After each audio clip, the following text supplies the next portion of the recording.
All right, welcome back to the Knives Fast channel, guys. It's time for me to review my own knife. Yeah, that's right. So as you guys know, well, first of all, let's say hello to those guys, Ren and Stimpy and Powder Toast Man and Log and TV, and we're going to get started right here on the Knives Fast channel. That was better where it was because you could actually see it. There we go. So yeah, I'm going to review my own knife. As you guys know, name of my company is Tempest Knives. The first knife was the Mach 51. The Mach 51 was made by QSP in China. This was high-end materials with the orange peel titanium in a frame lock. And then we had this awesome M390 blade. Unfortunately, when this went to pre-order to Kickstarter, I didn't get enough support to move forward with it. It's funny now that it didn't. I hear every day from people that are just like really upset, and I'm like, well, unfortunately, there wasn't enough of you.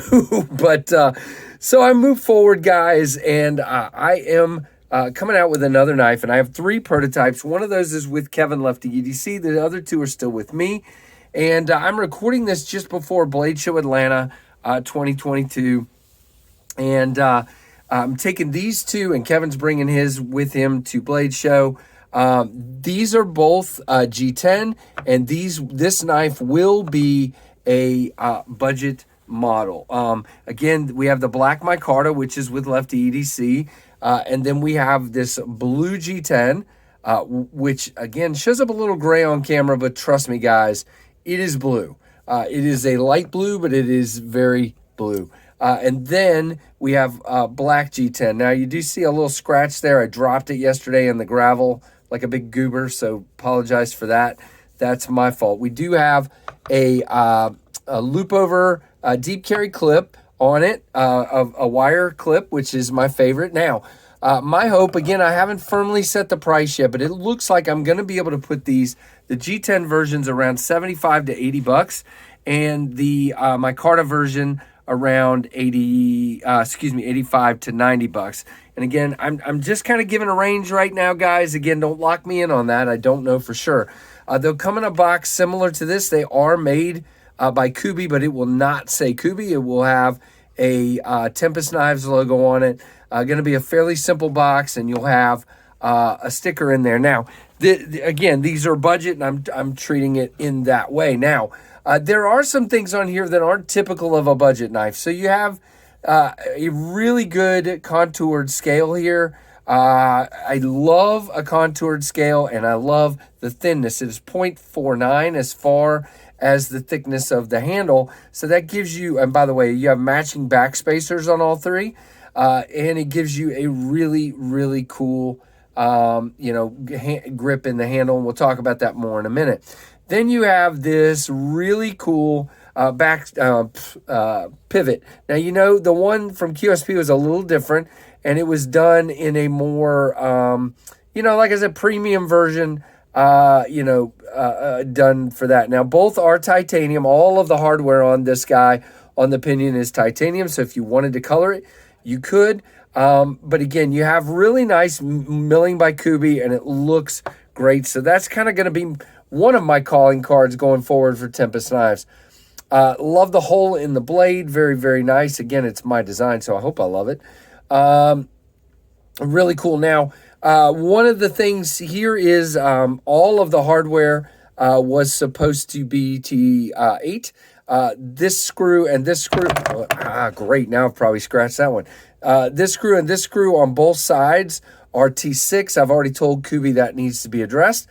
So those will all be T8. The only other thing is 2 things here. I'm planning on taking this, the clip, and kind of centering the screw up here, and then the clip will sort of be angled downward. So the best way to see that is it'll be very similar to how I did the Mach 51. It'll be centered up here and angled down. And so that'll actually give you that cant in the pocket that I had with the Mach 51. I'm not sure. Well, I am sure. I had drawn it kind of like that, and then it kind of went back and forth between my CAD artist and Kubi, and it kind of ended up here. I wish I had pushed back, but I didn't. So it's going to be moved up here. The only other thing I'm considering is looking to see if there's a smaller screw butt. It does come in and out of the pocket just fine. I just wish it was a little lower, but as you can see, it's made to fit in here perfectly. It fits totally and completely flat here when it's all the way screwed in, and it is, by the way, tip up left and right. Now, it still will be, once it goes to the middle, it will still be very deep carry. You'll probably have about that much sticking out, and that's it. Now, let's open her up and look at the blade. And by the way, the blue version is my favorite. I like the micarta, but the blue version now. Look at that blade. So there's a little, discussion. It's basically a modified Warncliffe or a modified sheep's foot, whichever one you prefer. But I'm calling it a drop sheep because it does have some of the characteristics of a drop point blade. It's flat down here, but you have this belly up here, and you have a sheep's foot thing going on there. You do have a really well-finished and well-chamfered slot and hole, and the top is the same. Really great spine with that chamfering. You have my logo here, the Tempest Knives Tornado, and this sick-looking stone wash finish. I love it very much, and you got bead blast in here in the in there. The fuller, thank you. On this side, you do have the steel mark. Now, this says OS 10. Kubi has told me that they do all of their prototypes in D2, but in this case, they did them in OS 10, and I'm not sure why. But mine will be, the final production run will be 14C28N. Very excited about using Sandvik steel. I love it very much so. Great budget steel, very cool. But this blade shape to me is really good. Now let's just, I did this in the unboxing, but let's just do a couple cuts here. You can see, typical with Kubi, came very, very sharp. Wants to cut. I was trying to ribbon there, and you can. There we go. I got it. Where'd it go? Now it flew away. Where did the ribbon? Okay, here we go. So yeah, I mean, it will cut come on, focus. There we go. It will cut very, very sharp. I got paper everywhere now, and that's cool. And it will be a great work knife. That's my thing, guys. It is a 3.2 millimeter or 0.12 inch stock, but it is this nice thick flat grind. People were telling me I should go hollow. I wanted it to be able to be a work knife, and man, I am telling you right now, it eats cardboard.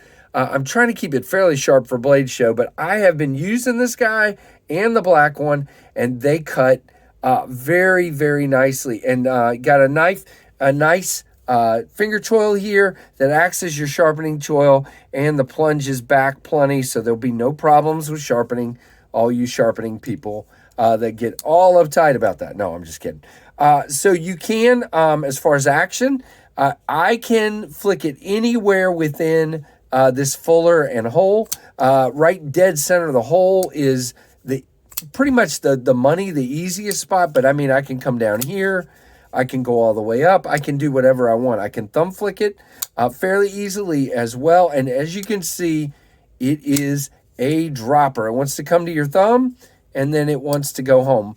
You can, if you'd like, you can sort of control it back here. I've got this spot here. So if you're one of these people that wants to make sure you don't get cut, just kind of control it, get your thumb out of the way, and let it drop. You can see it wants to drop very much so. I mean, you give it a little bit and it is going home. So really cool. Again, I think lefties, oh, by the way, I forgot to talk about this. Nice lock bar access. I built that in there. No problems whatsoever with getting to that lock. If you have trouble with that, I don't know how to help you.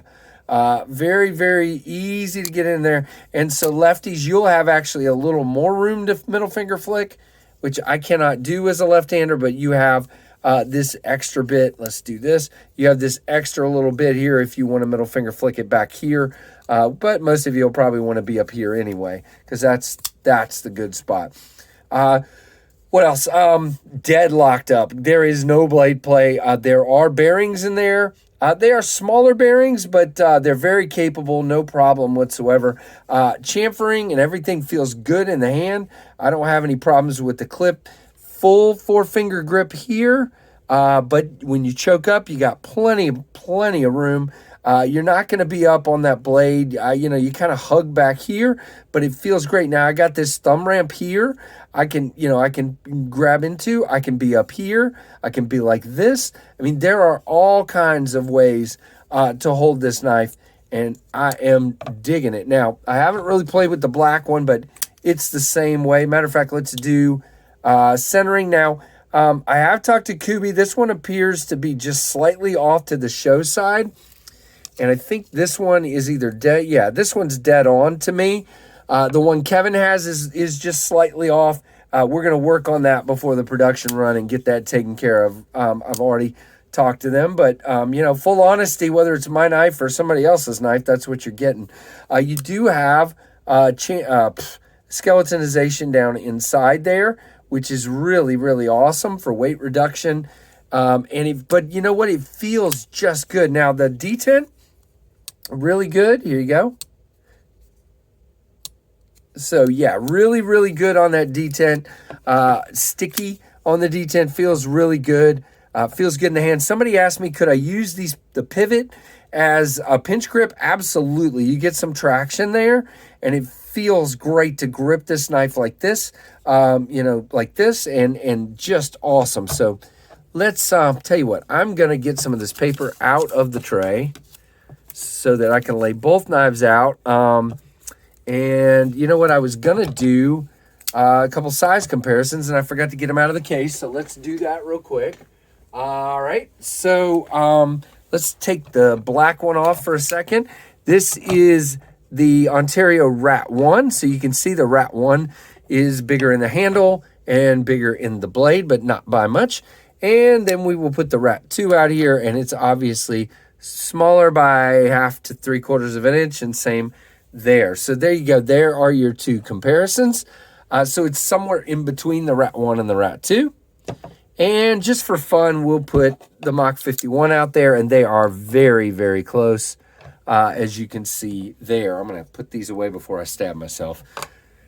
All right, so what other specs? It's just, guys, it's I'm going to give you some really specific measurements because I really want to do that, just because, it's just under 8 inches, but I'm calling it 7 13/16. Yes, you heard me. And the blade is 3 3/8. And, that's that. And then the handle is just under 4.5. Now, weight-wise, the G10 is a little bit heavier than the micarta. I believe the micarta was something like 3.67.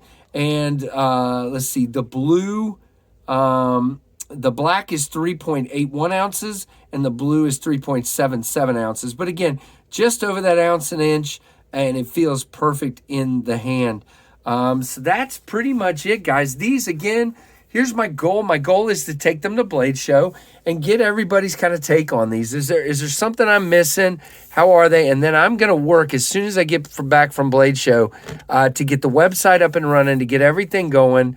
And then hopefully, if everything goes according to plan and Kubi confirms all the changes can be done, I'm hoping middle to maybe a little past middle of June, we will do the pre-order. Now, again, I know a lot of you have made comments you want multiples, and thank you for that, because I'm going to have to sell at least 300 of these to buy 600. So there's going to be a lot, so I can use all the help I can get. I think this is one that a lot of people are going to like, but I need help getting the word out. So please share this video. Please tell your friends. I'm going to be passing these knives around to a lot of channels coming up. Support their reviews and share them. Help me out, guys. I really need the help, and I really want to make this happen this time. Tilt down just a little bit so you can see. And there you go, guys. The Tempest knife Pinions. Really excited about them. And I hope you enjoyed this little review and look for more to come from other reviewers. Give me a thumbs up. Let me know what you think down in the comments. And guys, thanks for watching and for your support. If you're not subscribed, please consider doing so. And thanks for watching the Knives Fast channel.